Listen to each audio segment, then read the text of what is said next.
అబ్బా అబ్బా అబ్బా అబ్బా అబ్బా అబ్బా ఏమి సంక్రాంతి సంబరాలు జగన్మోహన్ రెడ్డి గారు. మీవి అసలు ఎంత పేదవాళ్ళైతే ఈ విధంగా చేసుకుంటారండి మీరు. చూసారా ఆంధ్రప్రదేశ్ రాష్ట్ర ప్రజలారా, మన ఆంధ్రప్రదేశ్ రాష్ట్ర పేద ముఖ్యమంత్రి అయిన జగన్మోహన్ రెడ్డి గారి పేదరికంలో జరుపుకుంటున్న సంక్రాంతి సంబరాలన్నమాట ఇవి. దాదాపుగా 5 కోట్ల ఖర్చు, జస్ట్ 5 crores రూపీస్ ఖర్చు పెట్టి మన పేద ముఖ్యమంత్రి అయిన జగన్మోహన్ రెడ్డి గారు చాలా పేదరికంలో ఈ విధంగా సంక్రాంతి సంబరాలు చేసుకుంటున్నాడు. మీరు ఎవరైనా చేసుకోగలరా ఈ విధంగా? ఎవరికైనా సాధ్యమేనా ఇది?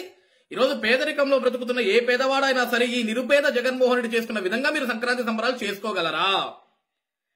ఎంత ఎంత ఎంత ప్రజాధనాన్ని ఖర్చు పెడుతున్నావు జగన్మోహన్ రెడ్డి అసలు నువ్వు.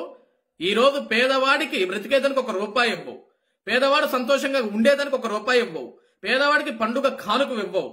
ఈ రోజు సంక్రాంతి సంబరాలు చేసుకునేదానికి, సంక్రాంతి పండుగను తమ కుటుంబాలతో సంతోషంగా జరుపుకునేదానికి ఏ పేదవాడు కూడా ముందుకు రాలేకపోతున్నాడు. ఎందుకంటే వాడి దగ్గర డబ్బులు లేవు. ఏ పేదవాడు కూడా సంతోషంగా పండుగ చేసుకోలేకపోతున్నాడు, బట్టలు కొనుక్కోలేకపోతున్నాడు, పిండి వంటలు చేసుకోలేకపోతున్నాడు. చివరికి కుటుంబంతో కలిసి ఒక సినిమాకి పోయేదానికి కూడా వాడికి స్కోప్ లేదు, అవకాశం దొరకట్లేదు. ఎందుకంటే వాడి జేబులో డబ్బులు లేవు. ఉన్న డబ్బులన్నీ నువ్వు ఏ విధంగా పన్నుల మీద లాగేసి నువ్వు మాత్రం ఇంట్లో కూర్చొని నేను పేదవాడి కోసం పెత్తందారుడితో యుద్ధం చేస్తున్నానని చెప్పే నువ్వు ఈ రోజు పెత్తందారుల్లోనే ఉన్న టాపెస్ట్ పొజిషన్ లో ఉండి దాదాపుగా 5 కోట్ల రూపాయలు ఖర్చు పెట్టి ఈ విధంగా భారీ సెటప్ మీద సంక్రాంతి సంబరాలు చేసుకుంటున్నావు అంటే నువ్వు మామూలు పేదవాడివి కదా జగన్మోహన్ రెడ్డి. ఈ రోజు ఇదే పెత్తందారులతో యుద్ధం అంటే ఇదేనేమో పాప నాకు తెలిసి. నాకైతే ఇప్పుడు దాకా అర్థం కావట్లేదు. ఈ రాష్ట్ర ప్రజానికం కూడా చూడాలా. ఈ రోజు ఒక పండుగ వస్తే కుటుంబం అంతా కలిసి దేవాలయాలకు వెళ్ళటం మనందరికీ బాగా తెలిసిన విషయం. కానీ మన పేద ముఖ్యమంత్రి జగన్మోహన్ రెడ్డి గారు మాత్రం దేవాలయాలకు ఆయన వెళ్ళడు, దేవుడే ఆయన ఇంటికి రావాలా. భారీ సెటప్ వేశాడు.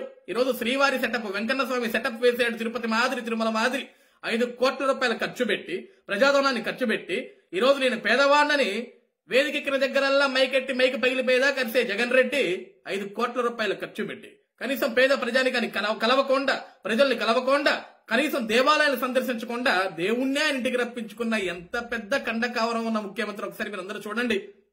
ముద్దులు పెట్టాడు, తలలు నివిరాడు, మీరందరూ మురిసిపోయారు. ఒక ఛాన్స్ అనగానే గంతులెట్టుకుంటూ వెళ్ళి ఓట్లు వేశారు. లాస్ట్కి ఏం జరుగుతుంది? మనకేమో సంక్రాంతి చేసుకునేదానికి మన దగ్గర డబ్బులు లేవు, సంతోషంగా మనం ఉండలేము. పిల్ల బిడ్డలతోటి ఈ రోజు వాళ్ళకి బట్టలు అడిగినా, పిండి వంటలు అడిగినా మనం చేపించే పరిస్థితిలో లేవు. కానీ మన పేద ముఖ్యమంత్రి జగన్మోహన్ రెడ్డి మాత్రం ఈ విధంగా కోట్లాది కోట్ల రూపాయలు ఖర్చు పెట్టి భారీ సెటప్ వేసి ఇంట్లో నుంచి బయటికి రాకూడదు. పాపం ఆయన అస్సలు రాడు కూడా, ఇంట్లో నుంచి బయటికి రాకూడదు. ఎందుకంటే ఇంట్లో నుంచి బయటకు వస్తే ప్రజలకి కష్టం కదా. కాబట్టి ప్రజలకి కష్టాన్ని కల్పించే ఏ విషయమైనా జగన్మోహన్ రెడ్డి చేయడు. కాబట్టి ఎన్ని కోట్లు ఖర్చు అయినా పర్లేదు, ఈ పేద ముఖ్యమంత్రి ఇంట్లోనే ఉండి సంబరాలు చేసుకుంటాడు తప్ప బయటికి రాడు. ఇది ఇప్పటికన్నా ప్రజలు మారండి, ఆలోచన చేయండి. ఏ విధంగా జగన్మోహన్ రెడ్డి మనందరినీ మోసం చేస్తున్నాడు, ఈ రాష్ట్రాన్ని సర్వనాశనం చేశాడు అనేది. ఇంకొక అవకాశం ఇస్తే ఈ ఒంటి మీద బట్టల్ని కూడా ఉండని ఇప్పుడు జగన్మోహన్ రెడ్డి గుర్తుపెట్టుకోండి. వీటిని కూడా తీసేసి అవసరం అయితే ఇవి కూడా ఆయన దగ్గరే తాకట్టెట్టుకొని, లేకపోతే వీటిని కూడా ఏదో బ్యాంకులో తాకట్టి డబ్బులు తీసుకొచ్చి ఆపు కూడా మన నెత్తిన ఎడతాడు.